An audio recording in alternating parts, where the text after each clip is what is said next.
Last year, you made a powerful statement saying the reason people are watching women's basketball is not just because of one player, but because of you too. A year later, do you feel like you're Next getting question. Yeah, we'll move on. Thank you. Move on to Zoom. Now, keep in mind, whoever asked this, and there's people clowning the person that asked this, it was her statement going during the basketball season from last year, and the person's asking for her current feelings on said statement, her own statement. She pulled a next question. She ducked that. She duck goose that right out of existence. Folks, some moments stick with you, don't they? And sometimes, the biggest boasts fall apart the second you ask for evidence. That's exactly what unfolded recently, centered around a player who confidently declared she was a key reason the WNBA spotlight was shining so bright. A reporter simply referenced her own words from last season, asking if she still stood by them. Her two-word answer, it went viral, and not for the reason she'd hoped. This wasn't just an uncomfortable exchange, it was a stark reveal. Is she really the draw she claimed to be? Or have the undeniable facts caught up to the hype? We're about to expose the numbers that make that viral moment so much more significant. Folks, do you remember this clip? The clip heard around the world. The clip that will be following Angel Reese for the rest of her career.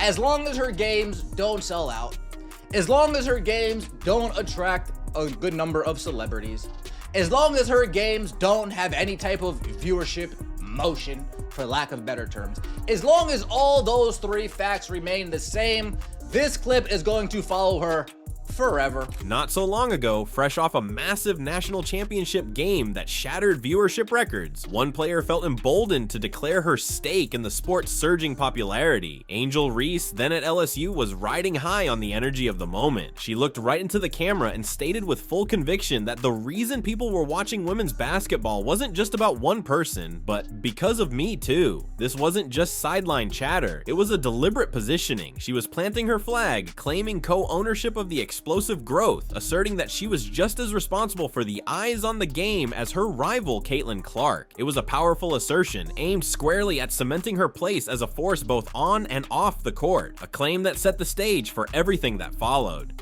It all started from the national championship game, and I've been dealing with this for 2 years now.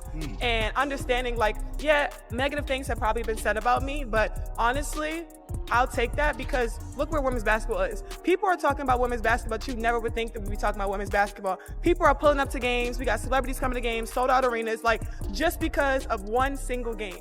And just looking at that, like, I'll take that role. I'll take the bad guy role, and I'll continue to take that on and be that for my teammates. And if I want to be that, and I know I'll go down in history, I'll look back in 20 years and be like, yeah, the reason why we watching women's basketball is not just because of one person, it's because of me too, and I want y'all to realize that. Fast forward to a recent press conference for her new team, the Chicago Sky. A reporter, likely knowing the weight of those words, decided to ask Reese directly about that very statement. A year later, the reporter began, referencing her previous claim about why people watch the WNBA. Do you feel like? Before the question could even fully land, Reese cut in. Her response was blunt, immediate, and revealing. Next question. The moment hung in the air. No elaboration, no defense of her earlier words, no statistics to support her claim. It was a swift, almost reflexive sidestep. This wasn't just brushing off a reporter. It felt like deliberately avoiding a direct challenge to a narrative she had actively promoted. What does it mean when you can't or won't defend your own self-made claim when confronted publicly? It suggested the beginning of an unraveling. It's been so long since I've seen this clip, I forgot how arrogant Angel Reese sounded.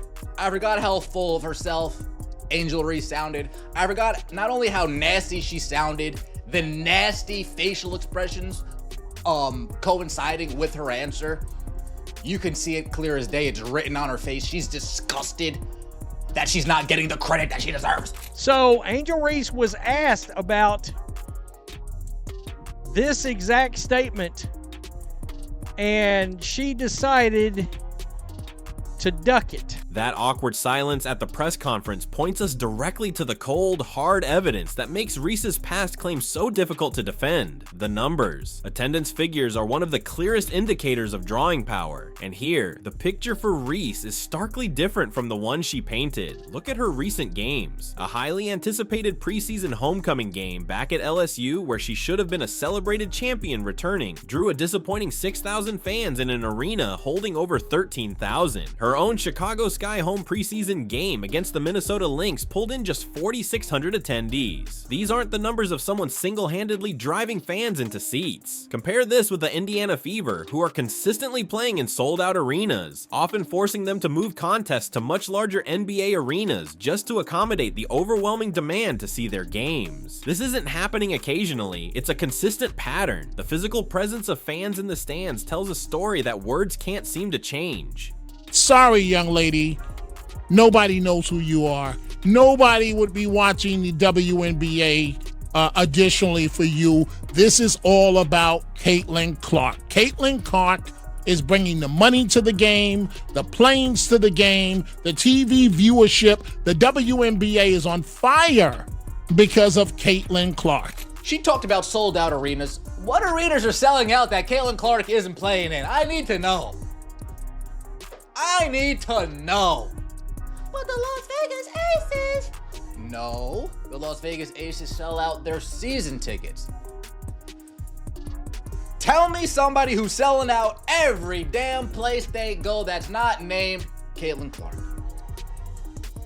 Tell me somebody who's attracting celebrities, numerous celebrities everywhere they go, not named But the evidence against the Me Too claim goes far beyond just who shows up in the seats for one player's games.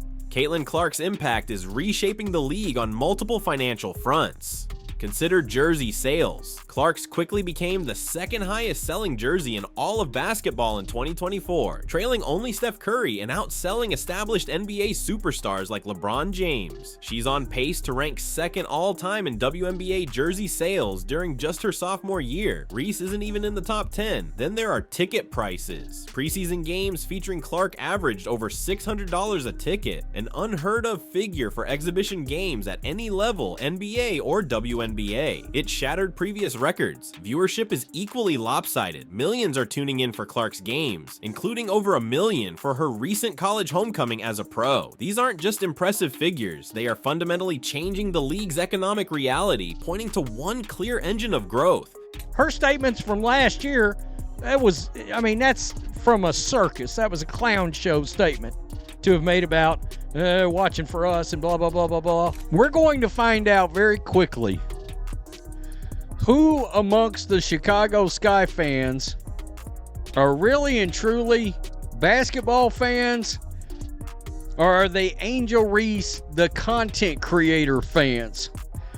Because, and you got some of those folks obviously tuning in for basketball, but is it because of Angel Reese or for the best interest of the Chicago Sky team and you want to see them win ball games? The difference in impact isn't just about the players themselves, it's also about how their teams are operating. The Indiana Fever saw the phenomenon in Clark and built a strategy around it immediately. They surrounded her with veteran talent to compete now, leaning into her star power with clear organizational intent. They moved games to larger arenas, launched marketing campaigns explicitly highlighting her impact. Their message is clear: they have a superstar and they are maximizing every opportunity. This contrasts sharply with the perceived approach of the Chicago Sky regarding Reese. There seems to be less clarity on whether she's the centerpiece, just another piece, or simply a marketing opportunity. There haven't been aggressive moves to build a clear winning structure around her from day one. This difference in organizational commitment highlights why one player's impact feels amplified across the entire franchise, while the other's appears less defined and supported by team strategy.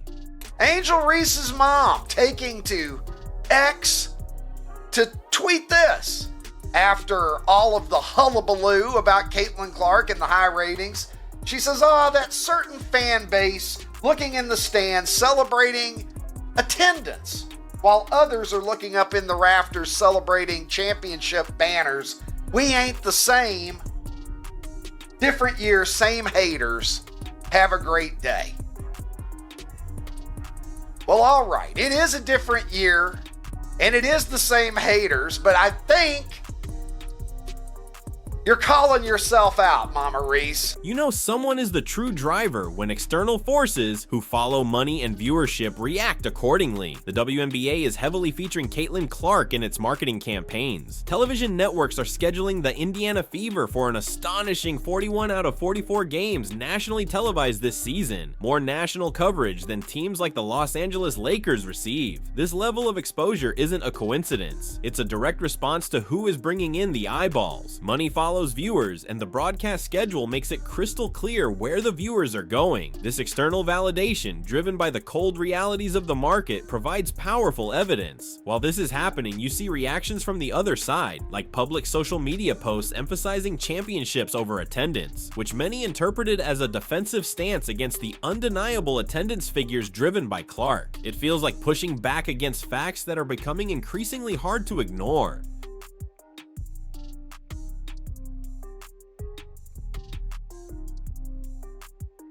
Angel Reese voluntarily went on a, quote, they're watching for me too, and I want y'all to realize that rant, because she wanted that attention. She created the drama, asking her about her comment as we enter a new season is perfectly normal and not stirring things up. Absolutely. Beyond the statistics and team strategies, there's also the element of public persona, shaped by specific, highly publicized moments. Angel Reese has certainly had her share, from the championship gesture that sparked massive debate, to passionate sideline reactions during games, and even public comments addressing financial situations. These moments, while sometimes creating viral attention, contribute to a public narrative that can feel focused on external drama or conflict. This stands in contrast to the narrative built around Clark, which is largely defined by her extraordinary performance on the court and the measurable, undeniable impact she's having on the sport's metrics. While one persona is built through words, claims, and public reactions, the other seems built almost entirely through results and the subsequent massive factual data points that follow. It's Caitlin Clark Mania, and here we go again. 1.3 million people tuned in on Sunday afternoon to see Caitlin Clark return to Iowa as a professional and start raining in three-pointers from ridiculous distances. This whole dynamic has also revealed fascinating differences in how fans engage. It raises a question. Are fans showing up for the game itself or for the drama and personality? Some of the pushback against the attendance numbers seems to pivot to other achievements like championships won, essentially saying we focus on banners, not just butts in seats. But sustainable league growth requires both. When one player consistently fills arenas, breaks sales records, and drives TV ratings across the board, and another's games struggle with attendance even at her former college home, it highlights where the foundational support truly lies. It seems there are fans drawn to the sport's new engine of growth through actual game attendance and viewing, and others who might be drawn more by the content created around a personality or rivalry, without necessarily translating that into consistent, measurable support for games. The numbers suggest a clear difference in the nature of the attention each player is currently generating. What about viewership? Tell me everybody who's getting consistently over 1 million views on their basketball games, not named Caitlin. Oh, okay. And then Angel Reese goes into, I'll be happy to play the villain role. I'll be happy to play the villain, but don't be mean to me. Don't be mean to me. But I'll be happy to play the villain role. Did Caitlin Clark make Angel Reese point at the ring finger back at LSU? Did Caitlin Clark make Angel Reese hop up off the bench like a member of Cobra Kai when Kennedy Carter cheap-shotted Caitlin? Does Caitlin Clark make Angel Reese complain about everything? She can't afford to pay her rent. She can't do this. She can't do that. A lot of whining. But then all of the narcissistic comments at the same time, and maybe she comes by it honest. Now, all the claims, the controversies, the numbers, and the contrasting strategies converge on one point: the upcoming season. This isn't just another basketball season, it's a real-time experiment, a high-stakes test of whether narrative can hold up against reality. The talking is essentially over. One player enters the season with her team already slated for unprecedented national TV exposure and guaranteeing packed houses wherever she goes, backed by organizational strategy. The other faces the immense pressure of making her past claims about driving viewership match the empirical data. Can her presence suddenly transform her team's attendance figures and national appeal, or will the numbers continue to tell a different story? This season will provide undeniable answers, showing the world whose impact is built on solid ground and whose might have been more about the hype. It's the ultimate showdown where the scoreboard isn't just points, but attendance figures, jersey sales, and viewership totals. Angel Reese, why are we next? This guy set you up perfectly to give an answer of you being full of yourself. Oh, I'm so glad you asked that. They are only watching because of me too. They only know that other girl because of me too. They only go to her games instead of my games because of me too. They only watch all of her games instead of watching all of my games because of me too. She's the #1 jersey seller in the WNBA. Why? Because of me too. That's why. Time Magazine Sports, because of me. Everything Caitlin Clark has is because of me.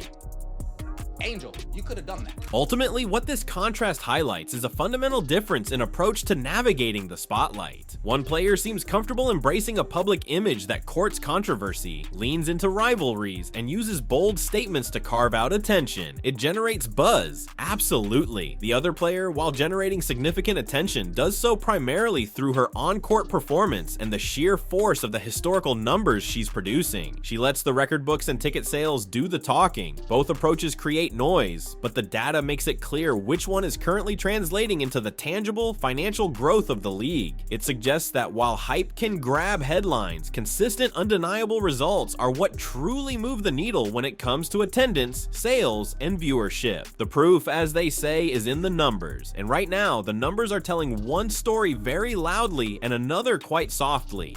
Why? I saw this thread on Twitter. I was shocked by it. I was pleasantly shocked and surprised. I thought it was so cool and so savage. For May the 17th in Indianapolis, Indiana, when the season is going to be kicked off with the Ali Frazier of our generation, Caitlin Clark hosting the Chicago Sky and Angel Reese. The Indiana Fever at Gamebridge Fieldhouse in Indianapolis. So when you revisit that moment, that simple next question response, its true meaning becomes starkly clear. It wasn't just avoiding a reporter, it was avoiding the difficult truth revealed by the numbers. While Angel Reese made bold claims about her role in elevating women's basketball, the data, the attendance figures, the record-breaking jersey sales, the unprecedented TV deals, the sky-high ticket prices, points overwhelmingly to one undeniable force: Caitlin Clark. The upcoming season will be a direct test of these dueling realities. One team is built around a player whose impact is backed by every measurable metric, while the other features a player who, when asked about her impact, offered a curt silence. This isn't about who is the better player or who you personally prefer. It's about who the cold, hard facts say is driving the bus. And right now, those facts speak louder than any claim ever could.